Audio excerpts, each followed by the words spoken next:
més recursos econòmics i crear almenys 3 jutjats al País Valencià perquè la llei siga efectiva. Nosaltres hem convidat a la fiscal Socorro Zaragoza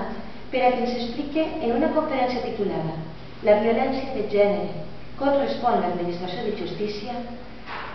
quin és el dia a dia d'este jutjat i quines són les avantatges i problemes amb els quals ens trobem les dones que allí es dirigeixen. Ara passaré la paraula a la meva companya Mar Millet per a que us explique un poc qui és Socorro Zaragoza. El currículum de Socorro Zaragoza és molt ampli.